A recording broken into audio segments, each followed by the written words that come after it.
Hey everybody, welcome to my kitchen. A lot of you on Instagram have been asking me for literally forever, to do a cooking channel, and so this is my first attempt.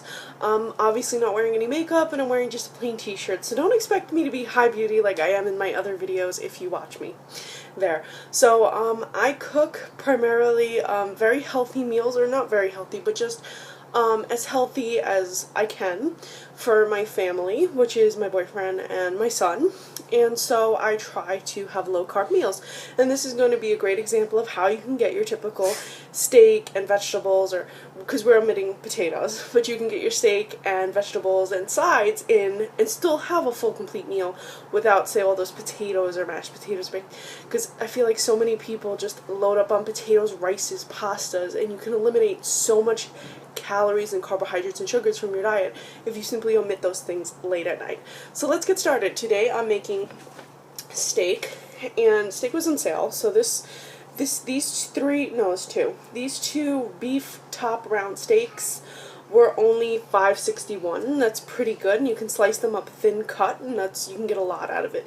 This is actually 0.77 of a pound, so it's just under a pound, but you really don't want to have too much red meat. And if you go to the grocery store and you say, wow, red meat's so expensive, if you're buying the serving size, I guarantee you it is not pricey at all. Just make sure you look for sales and what have you. Another thing I'm going to be making with it is asparagus. I think asparagus is one of those really fun vegetables that you can dip into things if you want. Like if I want it for my son, I could just have a little salad dressing on the side and he could dip it in. Or you can put a little bit of cheese on these, and I mean very sparse cheese, and you can still have a really nice dish that's great in place of, say, broccoli and cheese or macaroni and cheese. I'm also going to be including mushrooms because I feel like you can't have steak without mushrooms. And I'm going to be doing a balsamic reduction, which is super easy. I promise I'm going to teach you how to do it, and you're going to love reductions after that. And then I'm also going to include a salad. And the salad is going to be a half and half mix of spring mix and baby spinach. So it has a little bit of arugula in it. I love arugula. And it's also going to have, I believe there's like cabbage in there. And for a little bit of color, because I feel like we have so much color going on, I'm going to include some yellow grape tomatoes, some cucumber. Well, cucumber's not really for color, I just love cucumbers. And if you find certain spring mixes a little bit too bitter, lemon juice will help balance out that bitterness and make it taste a little bit spicy. So it's definitely going to be a little bit more savory. So you're not going to feel like you're really missing out on those other components of your meal. Now, of course, you can use a real lemon, or you can use the lemon juice. This one is from concentrate, so you can. It's the strength of an actual lemon, so you really don't have to put too much on there to get the lemony power. I like making my I like using the lemon juice as my salad dressing, because there's so many salad dressings on the market that just have way too many ingredients. Your salad dressing should be very simple. Vinegar and oil, lemon juice and oil, orange and oil, balsamic vinegar and oil. You have apple vinegar, apple cider vinegar and oil. You can do a lot of different salads tasting different ways, choosing your tart and your oil. And always, do like almost a 50-50 mix, shake it up. You can add spices to it. You do not need to buy salad dressing. I'm telling you that. So let's get started. So here I have my Pyrex dish, and it has nothing in it right now. And I'm going to line up all of my asparagus. I'm going to try, oops, had a little casualty there. I'm going to line them all up. It's a little bit hard to do with one hand, but I'm managing. So I've cut them almost all uniformly so that they fit within the pan, and you're not really going to want to have too many on top of each other. You're going to also want to set your oven to 350 degrees. Now you're going to want to take just a very light drizzling of oil over all these. I do suggest you use olive oil. I'm out of olive oil, so I'm going to be using regular vegetable oil, and simply like that. And that should be enough. And then you're going to want to roll them around in it. So maybe you don't have to have them perfectly lined up at first, but you're definitely going to want to just like that. Then I usually take a little bit of sea salt, and because sea salt's so much better for you than regular salt, and I just sprinkle lightly over them. And now I'm going to add just a little bit amount of cheese. I picked up the Weight Watchers Mexican style blend. You can use whatever you want. I just like this because it has a little bit less. I've put my cheese on my asparagus. Now the serving size is 1/3 of a cup. I've used much less than 1/3 of a cup. So you'd have to eat all of this asparagus and all of this cheese in order to get the 80 calories in this cheese and or the 5 grams of fat in this serving. So you're really not even getting that. If you have 2 or 3 of these or even 4 of these, you're having minimal calories with this cheese. So you're going to pop this in the oven now, and you're going to leave it in there for about 30 minutes, 20 minutes. Just keep an eye on it. So now that you're done with the asparagus, you're going to move on to the mushrooms. Now, I'm making the balsamic reduction, of course, but I'm not going to do the reducing in the oven. First, you're going to want to bake up your mushrooms.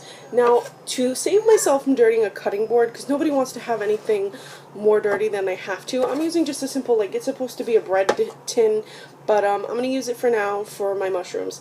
And you're going to want to simply, you can cut them in half if that's easiest for you, just have them half. You can cut them in quarters, whatever is easiest for you, however you enjoy the most. Remember that mushrooms shrink when you cook them. So if you're going to make them and you have very small mushrooms and you're quartering them, you're really going to have tiny, tiny bite-sized pieces. So depending on whether you want that tiny, tiny bite-sized piece, or you want to have something that when you put it in your mouth, it just fills your whole mouth almost like a piece of meat, because mushrooms, they're very likened to meat. If you're trying to become vegetarian, check out,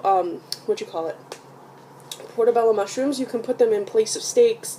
You can cook them like steaks. You can eat them like burgers. So mushrooms really, you can do a lot with them, so depending on how you like them, you do. So you fill up your entire tin with your mushrooms, and when you're done, you're going to want to put, just like we did with the asparagus, you can use a capful, you can use a teaspoon. You're just going to kind of want to lightly drizzle them with the olive oil. And with that, you can add any kind of spice you want, and today I'm going to be using rosemary leaves. I don't really have any measurements, I just kind of, however much I feel is enough, and that's enough. And then I put that in the oven with the asparagus for also about a half hour. Keep an eye on it. While that's in the oven, you're going to want to do your steak. So now we're going to focus on the steak. This is a pretty big piece of meat, and I'm going to just cut it in half. I'm going to cut both in half. This way they cook a little bit faster, because this really is just a large piece of meat. Definitely cut this in half, and you can actually get 4 servings out of this, because you really shouldn't be eating a lot of meat. Did you know that the serving size for a piece of meat is the size of a deck of cards? This is like 2 deck of cards. So really, you're eating even more than you should by eating that thin piece of meat. But since it's not as thick as a deck of cards, I guess you can get away with it. So now, you don't have to do anything special or crazy with your steak, because you're going to have a lot of flavors from the mushrooms and the asparagus and the salad. You don't really need to go crazy with your steak. A little bit of sea salt on it, honestly, a little bit on it, just rubbed right in. That's what I love doing.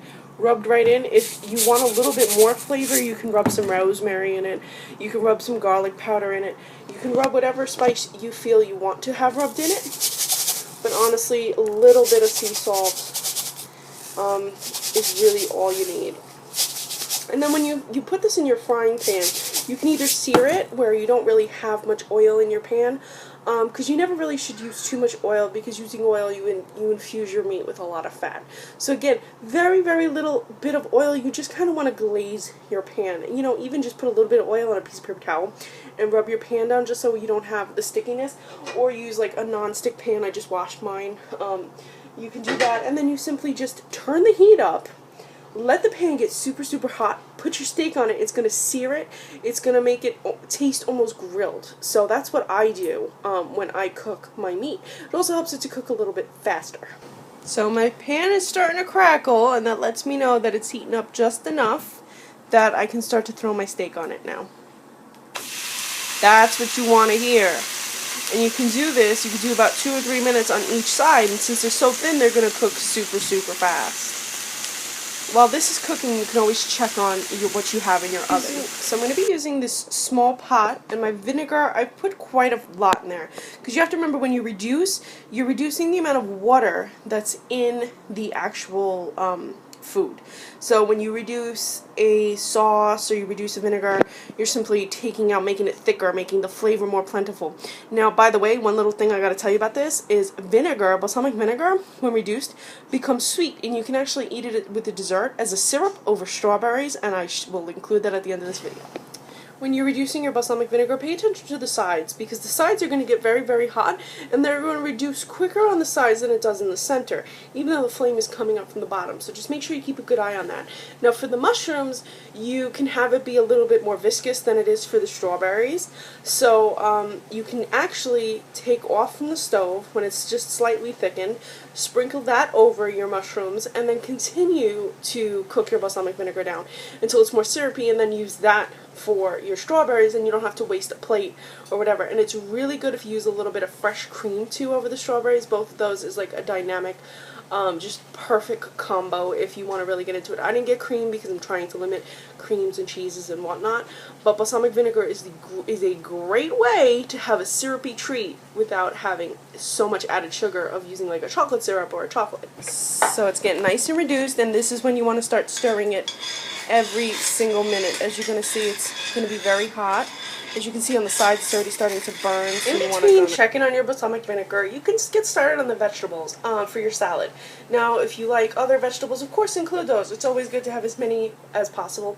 So I'm going to start with my cucumber, and I don't like dirtying cutting boards, so I'm simply going to do this method where I let the knife meet my finger, let that roll off, and I'm going to be using about half a cucumber, and I have a big old mixing bowl, and I'm simply going to cut down the center. I mean, this is pretty basic, but in case you were wondering, like, how does Nikki make salad? Well, this is how Nikki makes salad. Because the less dishes that I have to wash after cooking a meal like this, the better. So I do that. This way I get nice slices in half. Some of you may wonder, like, why do I keep the skin on it? Because that's where a lot of the nutrients lie, in the cucumber. So you're going to want to leave it on. Plus it kind of looks prettier, I find. Now you can do the traditional, like, salad all in a bowl, or you can have it, I just had a casualty of cucumber.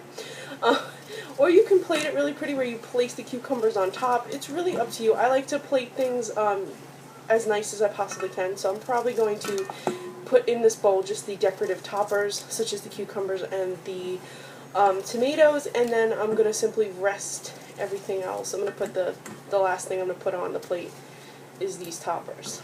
So you can throw out the tip of it, and you're going to have a pretty generous bowl of cucumber. For the grape tomatoes, it might be easier just to use a cutting. For the grape tomatoes, it might be just easier to use a cutting board, and I simply cut in half vertically. And I'll do a few of these. You don't need too many of them. You know, again, I mean, they do taste like tomato. They're quite lovely, but you don't need too many of them. We're using them primarily for color. So, you know, you don't really need these unless you really like tomatoes. And they're a lot less mess than the larger tomatoes. So I usually cut up maybe 5 or 6, because then that yields about 12. Everybody gets like an equal share of tomatoes. The vinegar has now been reduced by half. As you can see, it's quite bubbly. You see the original line of it. So this is the amount you would want for your mushrooms. About 1/4 is what you would want for your strawberries. Our delicious mushrooms are done, and we need to drizzle them with some balsamic vinegar. Our asparagus is nice and done. Look at that, still a little bit crunchy, but still a little soft. Real nice. I absolutely love this consistency. Do you see this? Really nice. So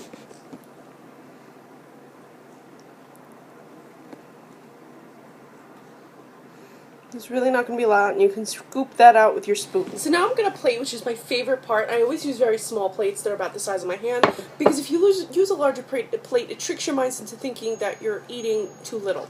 So usually I just take a big old handful of the greens. I place that right at the front of the bowl, because I believe you can never have enough greens. Then I take a piece of the steak that we made. Well, you saw that I made.